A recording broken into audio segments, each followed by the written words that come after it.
Hi, this is Marcel of Marcel on Tech, and today I'm talking about what could be one of my favorite phones of this year for a very specific reason. This is, of course, the Samsung S25 Edge. Let's get into it. So on this device, Samsung have actually decided to make it the least exciting box ever, because this really doesn't tell you anything about what's in it. It's very unexciting, but that seems to be the theme they're going with, and I think they're using a lot of recyclable materials. So let's hope it's worth it, right?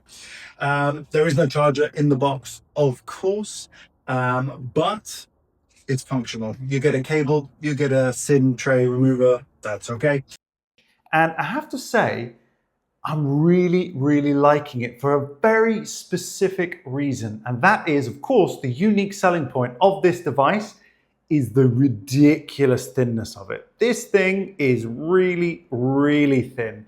And when I say thin, I mean, when you look at it on camera, it might not necessarily seem that significant, or you can really sort of pay attention to it.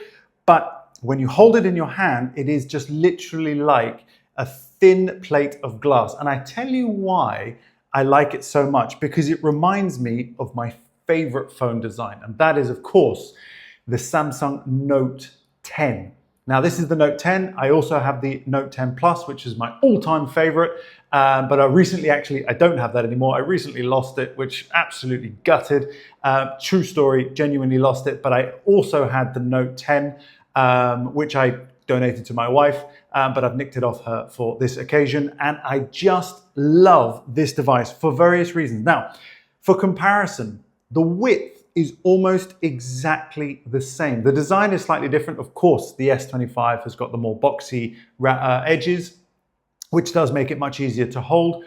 But in terms of thickness, there's very little in it. They are really similar in their thickness, but the S25 is thinner, which is absolutely amazing. What I also loved about the Note 10 was that you had an amazing panel, but it was super duper light. So this thing is really light in the hand, extremely comfortable in the hand. This one has the S25 has a larger panel. So of course it is taller and bigger, but it is just slightly longer in the hand, but the dimensions are very similar, but it is very light as well. So that just makes it such a pleasure. And I have to say, I'm just bored of the heavy phones. If I look back to for example, the Apple phone, the 14, the 15, not the 15 so much, but the 14 and the 13, they are so heavy. They're like over 250 grams, which is bonkers really for a phone when you think about it. And when you compare it to something like this, which is the S25 Edge, then it's just so much more comfortable to have in your pocket. It's much easier to hold in your hand and things like that. Now, I recently tested out the CMF Pro 2, which really surprised me. There is one fundamental problem with this phone at the moment. If you would like a comparison between the CMF and this, I'd be very happy to do it for you, because those two are actually comparable. Now, let me tell you what my experience has been with the Samsung phone. I have to say, the Samsung is excellent, but it is mostly excellent. And what sets it apart from the CMF, which is also very slimline, is the software. One UI is brilliant. It's an absolutely excellent system. You've got AI integrations into particularly the camera that are second to none. They are just better on Samsung than everything else on the market at the moment, including iPhone as well. But the problem that I have is the price. The CMF is 250 euros. It's as slim, it's as light, the camera is very good, but it's literally a quarter of the price of this phone. So I don't think that this phone is worth over 1,000 euros. And it is annoying actually that Samsung have chosen to come in at that price point, because what they've done is they've set this out as a flagship, but it doesn't have the flagship camera system. Now, the camera system in good light, outdoors, very good. Always very reliable from Samsung. But as soon as the light starts to dip, you get a lot of graininess, you get a lot of weakness in the imagery. It's really fuzzy and so on.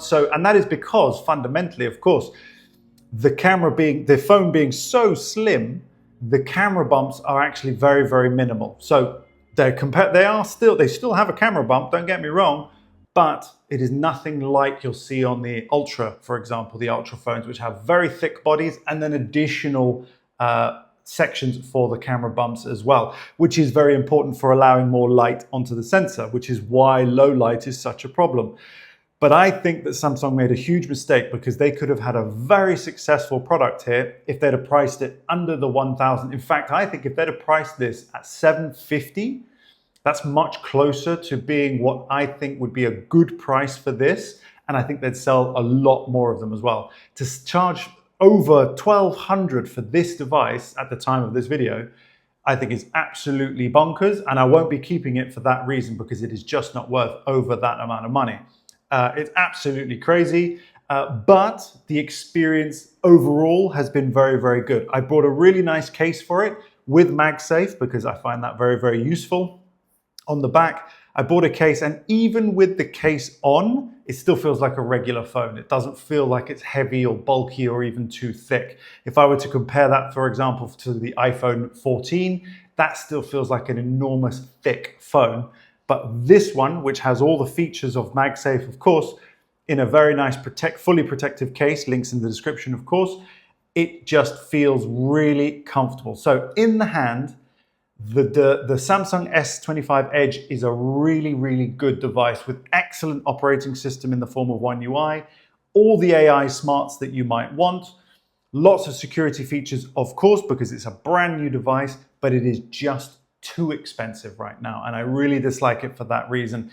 That was really my fundamental takeaway. And again, a reason why I won't be keeping it. But I would suggest that first of all, you go and look at my CMF video. And secondly, if you're considering getting a very slimline phone that has a good camera or very good camera, it may suffer in low light. The CMF does too.